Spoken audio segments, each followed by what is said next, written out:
Anno 1274 a.C. Sulle rive del fiume Oronte, il sangue di migliaia di soldati ha appena tinto di rosso la polvere della Siria. Due imperi colossali, l'Egitto dei faraoni e l'Atti dei grandi re guerrieri, si sono scontrati nella battaglia più imponente che il mondo abbia mai visto. I carri da guerra sono distrutti, le lance spezzate.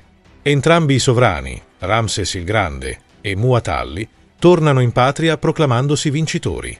Ma la verità è che nessuno ha vinto. Per 15 lunghi anni, una guerra fredda fatta di spie, confini armati e silenzio gelido paralizza il mondo antico. Eppure, mentre gli eserciti restano in stallo, nell'ombra accade l'impossibile. Non sui campi di battaglia, ma nelle stanze segrete dei palazzi reali. Questa non è la storia di come due nemici giurati continuarono a uccidersi.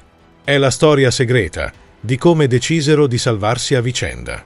Una storia di lettere nascoste, di due regine straordinarie, di una minaccia oscura che sorgeva da Oriente e di un matrimonio che cambiò per sempre la storia della diplomazia. Oggi, dimenticate i carri di Kadesh. Oggi scopriamo come il faraone e il re Ittita firmarono il primo vero trattato di pace dell'umanità. Appena tornato in Egitto, Ramses II fece quello che ogni grande sovrano dell'antichità sapeva fare meglio della guerra. Riscrisse la realtà.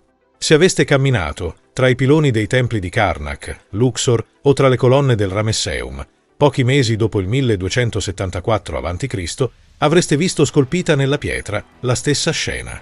Il faraone gigantesco, da solo sul suo carro, travolge le schiere ittite, schiacciandole come insetti. Gli scribi reali diffusero il poema di Pentaur, un'opera di propaganda magistrale in cui Ramses viene descritto come un dio in terra, abbandonato dal suo esercito, che vince la battaglia con la sola forza del suo braccio.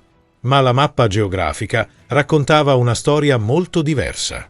Kadesh era rimasta saldamente in mani ittite e l'esercito nemico aveva avanzato verso sud, riprendendo il controllo della preziosa regione di Amurru, nell'attuale Libano. Ramses aveva salvato la sua armata e il suo onore, ma aveva perso la guerra strategica. Per i successivi 15 anni, il vicino Oriente piombò in quella che gli storici moderni definiscono una vera e propria guerra fredda. Non c'era pace, ma non c'era nemmeno la guerra totale. Era un periodo di logoramento. Ramses lanciò alcune campagne minori, riuscendo persino a saccheggiare temporaneamente alcune città in Siria, come Dapur, ma senza mai riuscire a mantenerne il controllo. Dall'altra parte, gli Ittiti, pur vittoriosi strategicamente, erano esausti. Il loro impero, una federazione complessa e fragile, stava prosciugando le casse di Attusa. I due colossi si guardavano attraverso il deserto, troppo forti per essere sconfitti, ma troppo deboli per dare il colpo finale all'avversario. Nessuno dei due voleva cedere per primo. Serviva un evento esterno, qualcosa di così pericoloso da rendere il nemico di ieri l'unica speranza per il domani. Mentre l'Egitto e gli Ittiti restavano bloccati nel loro stallo siriano, un'ombra scura e minacciosa si allungava da Oriente. Era l'Assiria. Sotto il re Adad-Nirari I e il suo successore, Salmanassar I, gli Assiri si stavano trasformando da piccola città-stato in una macchina da guerra. Avevano già divorato il regno di Mitanni, che per secoli aveva fatto da cuscinetto tra le potenze. Ora le armate assire premevano sui confini orientali dell'impero ittita, minacciando miniere e rotte commerciali essenziali. Per il re degli Ittiti era un incubo strategico. Una guerra su due fronti. A ovest l'Egitto, a est la Siria.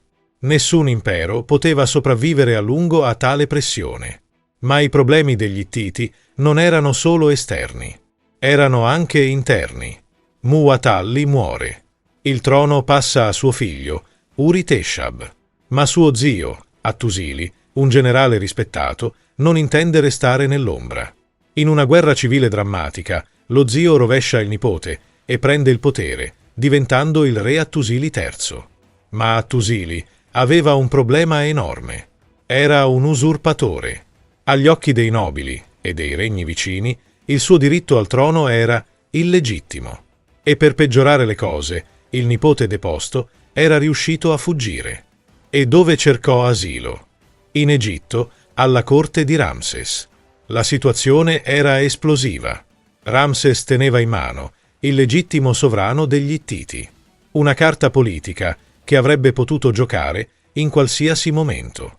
Hattusili, accerchiato dagli Assiri e incerto sul suo stesso trono, capì che non poteva più permettersi l'Egitto come nemico. Aveva bisogno di un riconoscimento ufficiale. Aveva bisogno che il faraone lo chiamasse fratello. Era il momento di smettere di combattere. Era il momento di iniziare a parlare. Immaginiamo la diplomazia antica come una serie di ultimatum urlati da ambasciatori barbuti. Ma tra Egitto e Atti accadde qualcosa di molto più sottile. Le vere artefici del disgelo non impugnavano scettri, ma calami. A Attusa sedeva la regina Puduepa, ex sacerdotessa, donna di ferro e stratega. Nel delta del Nilo c'era Nefertari, quella per cui risplende il sole, la moglie prediletta di Ramses. Negli archivi reali di Bogascoi sono state ritrovate le loro lettere. Mentre i re discutevano, le regine cominciarono a stringere un rapporto personale. In una tavoletta d'argilla, sopravvissuta ai millenni, possiamo sentire la voce di Nefertari: alla mia grande sorella, Puduepa. Io, tua sorella, sto bene, e il mio paese è in pace. Spero che anche tu goda di ottima salute e che le tue terre prosperino. Non erano solo convenevoli. Le lettere erano accompagnate da doni preziosi: collane d'oro purissimo, abiti di lino egiziano, profumi rari. Puduepa rispondeva con prodotti delle montagne anatoliche. Questa diplomazia dei doni creò un clima di fiducia che la politica non avrebbe mai potuto ottenere. Le due regine trasformarono una tregua armata in una relazione familiare. Grazie a loro, i due sovrani smisero di essere solo rivali e cominciarono a vedersi come fratelli di un'unica famiglia reale allargata. La strada per il trattato era aperta. Nel 21° anno di regno di Ramses II, 1259 a.C., la diplomazia trionfò. Una delegazione ittita arrivò a Pi-Ramses, portando la tavola d'argento. L'originale è perduto, ma il testo fu inciso nella pietra di Karnak e nel Ramesseum e copiato su argilla dagli Ittiti. Il trattato di Kadesh fu il primo trattato di pace paritaria della storia. Una pace tra eguali, tra grandi re, tra fratelli. Conteneva clausole rivoluzionarie, patto di non aggressione perpetua, alleanza difensiva, estradizione reciproca con garanzia di umanità.